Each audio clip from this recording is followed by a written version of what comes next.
Anime images, not a big leap to viewing child pornography, according to a South Australia judge. The piece is written by Candice Marcus and published by ABC. I can just imagine, somewhere in Australia, a parent sees this headline, runs to the child's room and burns all the anime, screaming in horror at the pictures of Kid Goku and the realization of what they're allowing their child to become. Of course, once you get past the headline, it's a bit more specific than that, and it does eventually outline the whole situation, but their choice of emphasis is interesting, to say the least. Check out the little quote they decided to feature. As I previously observed, the concern is that those who view anime will go on to view images of actual children being sexually abused, said Judge Paul Muscat. You know, you reach the end of Cowboy Bebop and you're just thinking, I need something to fill this hole, and the only thing that will fit is kiddie porn. Just don't even start watching anime. It's a path you don't want to go down.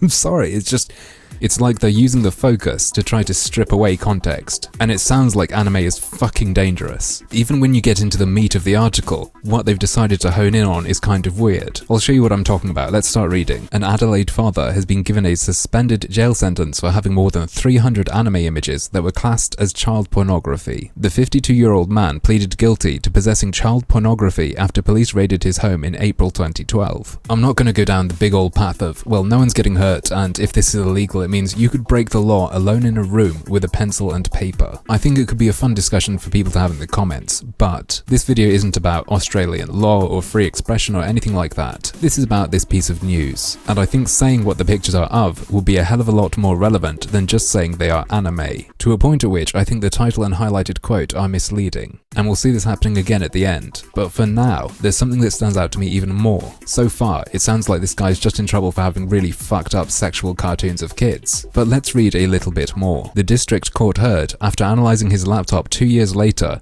the investigating officer found 361 anime images depicting children, as well as 44 images of actual children. He was charged with an aggravated offence of possessing child pornography relating to the images of actual children, as well as a non-aggravated charge in relation to the anime images. Even if you agree with the idea that some drawings should be illegal, that they go beyond simple bad taste and cross into the realm of things that should not be allowed at all, I think you're probably going to also agree that one of these things far outweighs the other, and of course the charges reflect that, and yet it makes it sound like the real danger is the drawings, as if they're the gateway to paedophilia. Sentencing judge Paul Muscat said although no children were exploited in the anime or cartoon images, he was concerned that people who accessed those sexualized cartoon images of children may easily progress to other child exploitation material. So what is the imagined scenario? There's someone who would never want to see a child in a sexualized situation, but then they come across these cartoons, they see them, and suddenly then they do, and then they seek out real photos. I don't buy that idea at all. Although I don't think drawings should be illegal, I find the idea of that cartoon porn repulsive, and I don't think they're going to turn someone who doesn't have an interest in looking at real pics of kids into someone who does. My entirely uneducated hypothesis is that the people looking at both cartoons and real pics of kids look at both of them because they have an attraction to children in the first place. Essentially, my thought is, it's not going to push anyone toward that who isn't going that way already. I don't think it's the case that it's a chain so much as it just being easier to get the cartoons. The article does in fact mention that the man said to a psychologist that he considered the cartoons to be participating in a fantasy in a way that he wouldn't contribute to creating a market for real child pornography. To which the judge effectively says, well yes, but the concern is that it leads to people looking at the real thing. And well, you looked at the real thing as well. I think the conclusion that means it was a stepping stone is faulty. It could be that this guy has that fucked up desire and wanted to resist going for the real thing, but didn't entirely. Regardless, even if he's right that cartoons can act as a stepping stone, I think it's unreasonable to pin this on anime the way the article does, because that's not even quite what the judge was saying.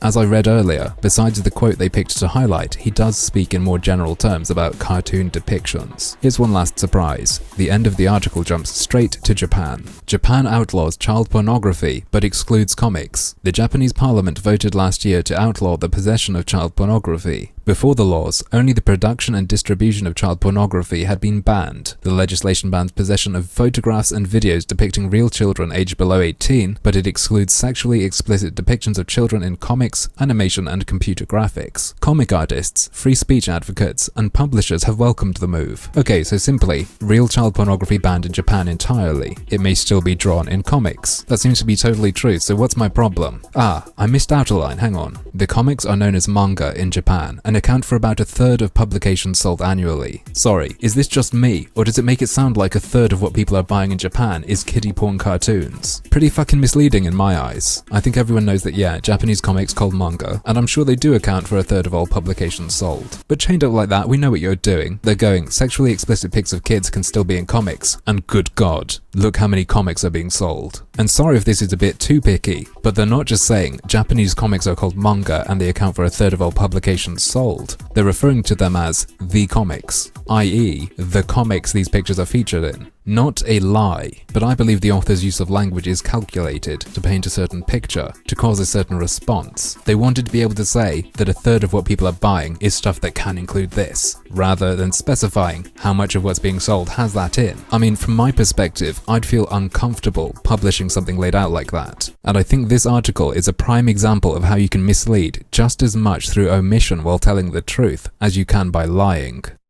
But, as usual, that's just another one of my harmful opinions.